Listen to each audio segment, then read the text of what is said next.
প্রিয় শিক্ষার্থীরা, আশা করি তোমরা প্রত্যেকে ভালো আছো। Lakers public school and college কর্তৃক আয়োজিত অনলাইন ক্লাস 2021 এ তোমাদের সকলকে স্বাগতম। তোমরা নতুন ক্লাসে উত্তীর্ণ হয়ে আজ অনলাইন ক্লাসে প্রত্যেকে বাসায় উপস্থিত হয়েছে। প্রিয় শিক্ষার্থীরা, নবম শ্রেণীতে পুরোটি বছর তোমরা অনলাইন ক্লাস করেছো। বছরের শেষের দিকে আমরা অ্যাসাইনমেন্ট দিয়েছিলাম, সেই অ্যাসাইনমেন্ট তোমরা কমপ্লিট করে স্কুলে জমা দিয়েছ। তোমরা এবার দশম শ্রেণীতে উত্তীর্ণ হয়েছ। আশা করি 2020-এর তুলনায় 2021 বছরটি আমাদের জন্য ভালো যাবে, কারণ আগামী বছর তোমরা হলে এসএসসি পরীক্ষার্থী। সুপ্রিয় শিক্ষার্থীরা, তোমাদের উপর এখন অনেক দায়িত্ব। লেকার্সের মাধ্যমিক শাখার সর্বোচ্চ শ্রেণীর স্টুডেন্ট তোমরা। লেকার্সের বিভিন্ন প্রতিযোগিতায় তোমাদের অংশগ্রহণ, লেকার্সের পার্বত্য অঞ্চলকে প্রতিনিধিত্ব করা তোমাদের উপর গুরু দায়িত্ব। সেজন্য দশম শ্রেণীর সকল শিক্ষার্থীদেরকে বলবো, তোমরা বাসায় অবশ্যই মনোযোগ সহকারে পড়াশোনা শুরু করে দাও। 2020 সালটি তোমাদের জন্য যেভাবে গিয়েছে, তোমরা খুব সহজে দশম শ্রেণীতে সবাই প্রমোশন পেয়ে আসছো। কারো চিন্তা করতে হয়নি, পরীক্ষা খারাপ হয়েছে টিচারের কাছে যেতে হয়নি, স্কুলে প্রান্তে ঘুরতে হয়নি, সরাসরি প্রমোশন পেয়ে আসছো। এই জন্য তোমাদেরকে সাধুবাদ জানাচ্ছি। দশম শ্রেণী হিসাবে তোমাদের অনেক পড়াশোনা করতে হবে। তার ধারাবাহিকতায় বিজ্ঞান বিভাগের সেকশন এর শ্রেণী শিক্ষক হিসাবে বলবো, যারা বিজ্ঞান বিভাগে আছো তোমরা অনেক পরিশ্রম করো। তোমাদের মাধ্যমে আমরা 2022 সালের এসএসসি সর্বোচ্চ রেজাল্ট আমরা জানি আশা করতে পারি। মনে আছে অষ্টম শ্রেণীতে যখন তোমাদেরকে অঙ্ক করিয়েছিলাম, সেখানে তোমাদেরকে আমি বিভিন্ন ধরনের প্রণোদনা দিয়েছিলাম। তোমরা অষ্টম শ্রেণীতে অনেকেই অনেক ভালো রেজাল্ট করেছো। আমার প্রত্যাশা ছিল আরো বেশি, তারপরে তোমরা তোমাদের সর্বোচ্চ রেজাল্ট করতে পেরেছ। এই জন্য তোমাদের সকলকে ধন্যবাদ।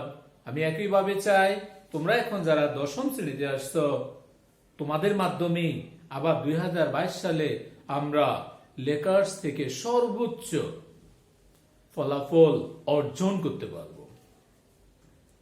প্রিয় শিক্ষার্থীরা, বিজ্ঞান বিভাগের ক্লাস টিচার হিসেবে তোমাদের আমি জেনারেল ম্যাথ এবং হায়ার ম্যাথ দুটোই পাবো। তোমাদেরকে অনেক পরিশ্রম করতে হবে, পড়াশোনা করতে হবে। নির্দ্বিধায় যে কোনো ধরনের সমস্যার জন্য আমার কাছে আসতে হবে, বাবার কাছে আসবে। আমি তোমাদের সেই সমস্যার সমাধান অবশ্যই করব, যে কোনো সময় যে কোনো স্থানে। আমি চাই তোমাদের মাধ্যমে সর্বোচ্চ রেজাল্ট। এই জন্য আমাকে তোমরা সব সময় তোমাদের পাশে পাবে। প্রিয় শিক্ষার্থীরা, 2020 সালে তোমরা স্বতঃস্ফূর্তভাবে অনলাইন ক্লাসে অংশগ্রহণ করনি। 2021-এর বছরের শুরুতে তোমাদের কাছে একটি প্রত্যাশা, তোমরা দশম শ্রেণীর স্টুডেন্ট, তোমাদের সকলকে অনলাইন ক্লাসে আমি অবশ্যই উপস্থিতি চাই। যতদিন পর্যন্ত তোমরা সশরীরে স্কুলে উপস্থিত হতে পারবে না, লেকার্স কর্তৃপক্ষ আমরা অনলাইনের মাধ্যমে তোমাদের পাঠদান কার্যক্রম চলমান রাখবো। অবশ্যই তোমাদেরকে অনলাইন ক্লাসে প্রতিদিন উপস্থিতি থাকতে হবে এবং থাকার জন্য চেষ্টা করবে। প্রত্যেকটি ক্লাস তোমরা দেখবে, এরই মাধ্যমে আমি তোমাদের উপস্থিতির কার্যক্রম চলমান রাখব। প্রিয় শিক্ষার্থীরা, তোমরা যেহেতু দশম শ্রেণীর শিক্ষার্থী, এই অনলাইন ক্লাসে আমরা যতগুলো অধ্যায় তোমাদের অবশিষ্ট রয়েছে সেই অধ্যায়ের অঙ্কগুলো সমাধান করাবো। যখন স্কুলে সশরীরে আমরা ক্লাস হবো, সেখান থেকে যদি সম্ভব হয় ওগুলার একটু দেখবো, নাহলে আমরা রিভিশন অধ্যায়ে চলে যাব। প্রিয় শিক্ষার্থীরা, দশম শ্রেণীর তোমাদের বইয়ের যদি আমি বলি আংশিক কিছু অধ্যায় রয়েছে, সেখানে অধ্যায় 11 রয়েছে বীজগণিত অংশে, সেখানে অধ্যায় 13 রয়েছে সসীম দ্বারা, তোমাদের অধ্যায় 10 রয়েছে দূরত্ব উচ্চতা, আর বাকি আছে বলে মনে হয় না, হয়তোবা বৃত্ত সম্পর্কিত কিছু উপপাদ্য রয়েছে। বাকি সকল অধ্যায় তোমাদের নবম শ্রেণীতে আমরা অনলাইন ক্লাসের মাধ্যমে শেষ করেছি। তারপরও যতদিন পর্যন্ত অনলাইন ক্লাস চলবে তোমরা থাকবে, এর ভিতরে যতগুলো অধ্যায় সম্ভব হয় আমরা শেষ করব। বাকিটা যখন স্কুলে তোমরা আসবে সেখানে আমরা রিভিশন করব ইনশাল্লাহ, তখন প্রত্যেকে সেই ক্লাসগুলা দেখতে পাবে। শিক্ষার্থীরা, আজ আমি তোমাদের জেনারেল ম্যাথের অধ্যায় 13 সসীম ধারার উপর আলোচনা করব। প্রত্যেকে ক্লাসটি মনোযোগ সহকারে দেখবে। ধারাটা হচ্ছে কোন অনুক্রমের পদগুলো পরপর যোগ চিহ্ন দ্বারা প্রকাশ করা হলে যে গাণিতিক ব্যাখ্যা পাওয়া যায়, যে গাণিতিক যুক্তি উপস্থাপন করা যায়, তাকে বলা হচ্ছে অনুক্রমের ধারা। প্রিয় শিক্ষার্থীরা, আমি তোমাকে সংজ্ঞা বলছি, ধারাটা কি। তার মানে আমি যদি সংজ্ঞাটা লিখি, ধারা হচ্ছে যে কোনো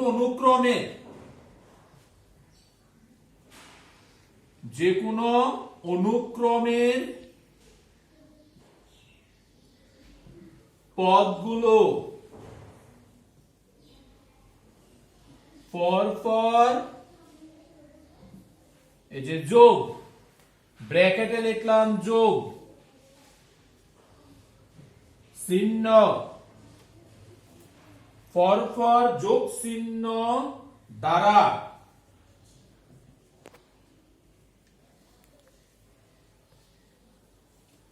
যুক্ত করলে যা পাওয়া যায়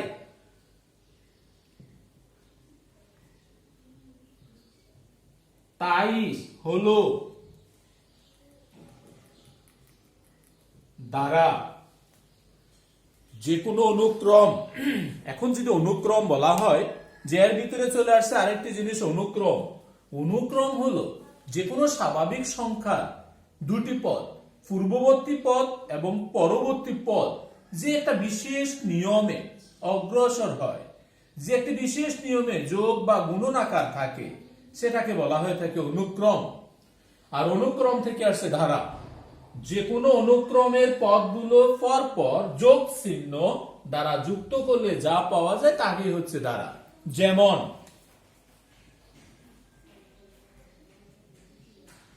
1 + 3 + 5 + 7 + 9 + ... এটি হচ্ছে একটি ধারা। অর্থাৎ কতগুলো স্বাভাবিক সংখ্যা মাঝখানে যোগ চিহ্ন দ্বারা যুক্ত হয়েছে বিধায় এটা একটি ধারা হিসেবে পরিচিতি লাভ করে। প্রিয় শিক্ষার্থীরা, আশা করি ধারাটা কি সেটা তোমরা প্রত্যেকে বুঝতে পেরেছ। বইতে দু ধরনের ধারা সম্পর্কিত আলোচনা রয়েছে। সেই সম্পর্কটা হবে কোন ধারার যে কোনো পদকে তার পূর্ববর্তী পদ দ্বারা ভাগ করলে, অথবা ধারার যে কোনো পদ থেকে তার পূর্ববর্তী পদ বিয়োগ করলে।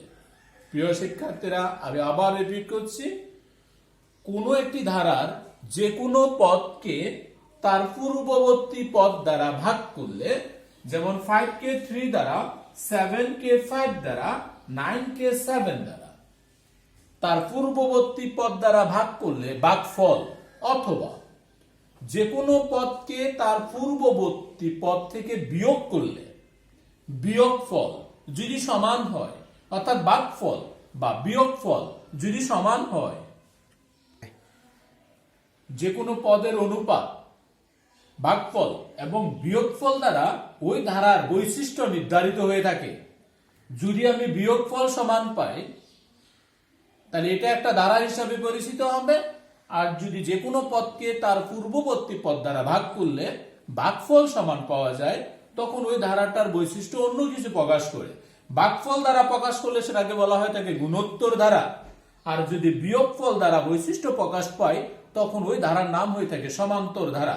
তাহলে ধারা দুই ধরনের হয়ে থাকে। কোন ধারায়? সেটা হলো সসীম ধারায়। একটা হবে সমান্তর ধারা, আরেকটা হবে গুণোত্তর ধারা।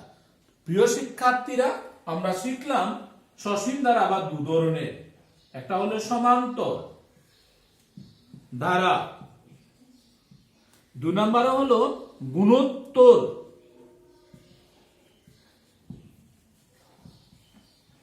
গুণোত্তর ধারা। সমান্তর ধারাটা কি? সমান্তর ধারাটা হলো কোন ধারা যে কোনো পদকে কোন ধারার যে কোনো পদ থেকে তার পূর্ববর্তী পদের বিয়োগফল যদি সমান হয়। সমান্তর ধারা হচ্ছে কোন ধারার যে কোনো পদ থেকে তার পূর্ববর্তী পদের বিয়োগফল যদি সমান হয় তবে তাকে সমান্তর ধারা বলা হয়ে থাকে।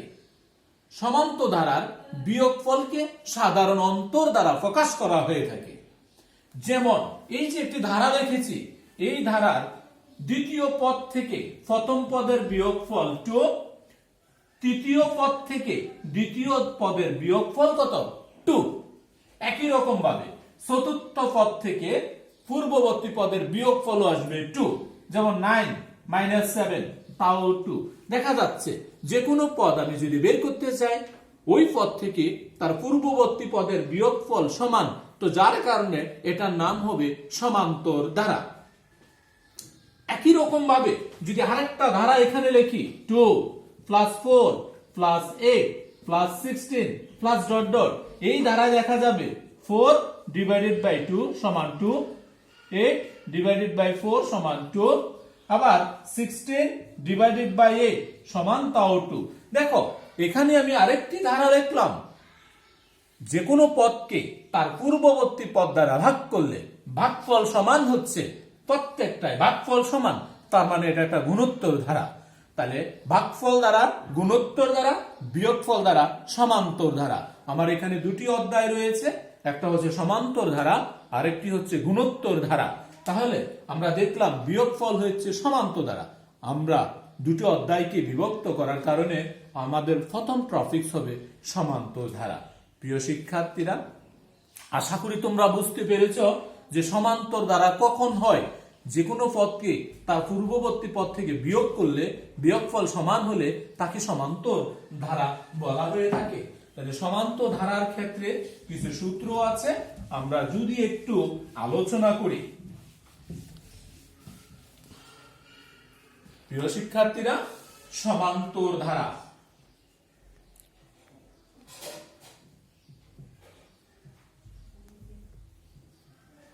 কোন ধারার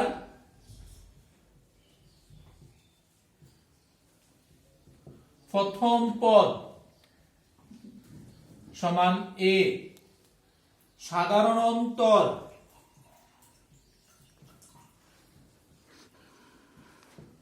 সমান b হলে ওই ধারার n তম পদ, n তম অর্থাৎ শেষতম পদ a যোগ n - 1 ইনটু হচ্ছে d।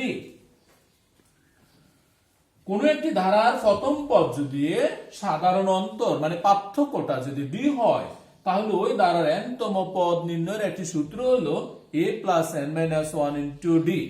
একই রকম ভাবে ধারার প্রথম পদ a, সাধারণ অন্তর d হলে ওই ধারার n সংখ্যক পদের সমষ্টি, n সংখ্যক পদের সমষ্টি মানে যোগফল, যাকে এস এন দ্বারা প্রকাশ করা হয়ে থাকে। সূত্র হবে এরকম, n/2 second bracket 2a plus n minus 1 into D.